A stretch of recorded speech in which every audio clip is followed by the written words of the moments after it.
Hello everyone, welcome to GGN. Today is Friday, June 29th, 2012, and I'm Darko. This is my website, ggnonline.com. There's a poll up there, you can check on it and vote how long until a drone kills the first American on American soil. So far, the majority are saying within the next year, followed by the next 2 years. You can follow GGN with your email address, also on YouTube, ddarko2012 and ddarko2013. And if you'd like to help, you can donate right there.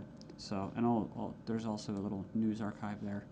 So, I'm ready to go here, and we're going to cover the economy. And the biggest news, of course, is Obamacare approved. It was kind of shelved for a while there, and now it's back from the dead. So, and a little bit of eugenics, because you have financial warfare, and then you have social warfare, you have eugenics, and it kind of all just is immersed, right, in the same global agenda. So it says here, Obamacare approved, IRS to force Americans to buy health insurance. It says it's a victory for Obama and a travesty for the middle class. The Supreme Court upheld Obama's health care mandate, empowers the IRS to begin to regulate America's health care by 2014. Expect IRS thugs armed with shotguns knocking at your door to fine you almost $700 a person or $2,000 per household for failure to purchase health insurance. If you fail to pay the outrageous fine, expect to be sued by the IRS. It says here that revised healthcare laws remove the penalty of almost $250,000 in imprisonment up to 5 years. It says here this ruling allows the federal government to force citizens to enter a contract with private corporations to buy health insurance. This is happening just days before the 4th of July, when Americans won its independence from British tyranny, and now we face the same tyranny today. It says here by 2014, all Americans will have to submit or face being fined and sued by the Internal Revenue Service. The American people are already struggling financially with record unemployment, inflation, and trillions of dollars in national debt. By the time health insurance becomes mandatory, the middle class will be financially bankrupt. This is the reason why the military and police are preparing for martial law in the U.S. streets, says because people will revolt against the system that has basically turned people into financial slaves. So it says here that they're conditioning Americans with checkpoints and speed traps, army drones to spy on us. We're going to cover all this, rolling out the tanks and putting military goons on residential streets to prepare us for what is to come in the future. It says here the Bilderberg Group discussed in Spain about wanting to level America into a third world impoverished nation where we're all poor under world government dictatorship. It says here soon the Americans' standard of living will drop significantly, and it won't just be the standard of living, it will be their age of death, right? Their basically the average lifespan. It says here services will be cut. We're going to get into that too, death pathway and stuff like that.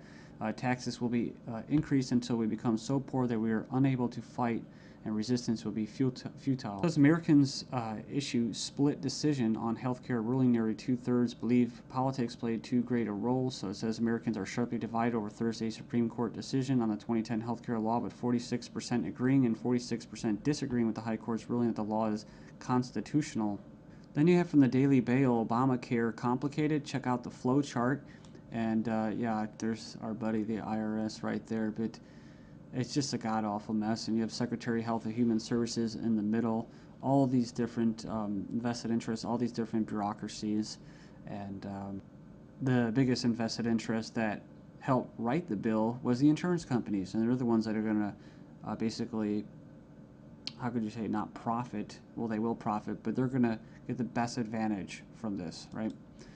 And if you would like an anarchist perspective on the whole Obamacare thing, I think Stefan Molyneux did a pretty good analysis of this. I think he held back a lot. I think he's gone over it and made his point so many times, his argument, that he was actually kind of just laid back about it. So it's kind of nice. It's 18 minutes, not too long.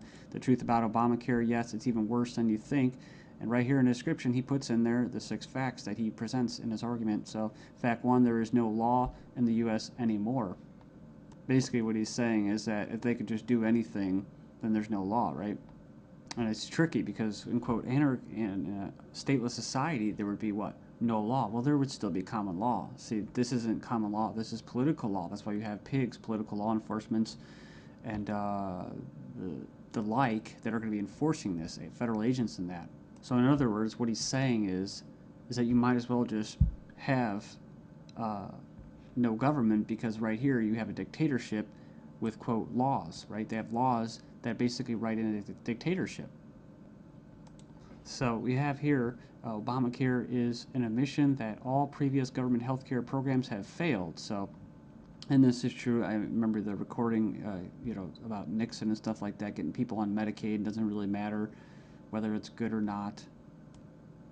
And in fact, costs have already doubled from initial estimates, and that's usually how it works. As soon as this gets closer to fruition, oh yeah, some hidden costs. Sorry, guys. Fact 4, 70% plus of healthcare issues result from individual choice. So the thing about it, he's talking about smoking, drinking, eating basically a lot of bad food and stuff like that. You can actually help. But a lot of these people that are going to, quote, benefit from this are not going to be doing anything to help their own health, right? So it says here the inability to discriminate on pre-existing conditions is an essential driver of healthcare cost. So I think what he's saying there is it's not very free market. It says here that the fines for non-compliance are destined to rise enormously. We have 15 reasons why the Obamacare decision is a mind-blowing disaster for America. It was actually, it says here it was voted 5-4 decision to uphold the vote. And it says here, the bill, it says here the swing vote was Chief Justice John Roberts, who was appointed by George Bush, W. Bush. And not that you'd have any confidence in the judicial system as it stands, just based off past history and their track record. It says here, after the vote today, it is hard to have any faith in the U.S. Supreme Court. I guess they're saying because it was quote conservative. According to the Supreme Court, the federal government has the power to force you to buy private goods and services. And it goes on and says here that it's another step away from individual liberty, another step towards a nanny state. I hate that word. But it says here IRS is now going to be given the task of hunting down and penalizing Americans. And it says here, in fact, the Obama administration has given the IRS $500 million extra outside the normal appropriation process to help them enforce the provisions of Obamacare they're in charge of overseeing. It imposes more than 20 new taxes on the American people. And you can click the link there. If you click the title of this article, you can find it and check it out. So it says here, number 5, an attempt to control costs and promote efficiency. Obamacare limits the treatment options that doctors and patients can consider. In other words, the death pathway, right? The British system, this is likely to result in a decrease in life expectancy. That's what I was talking about in the United States in the beginning of this video.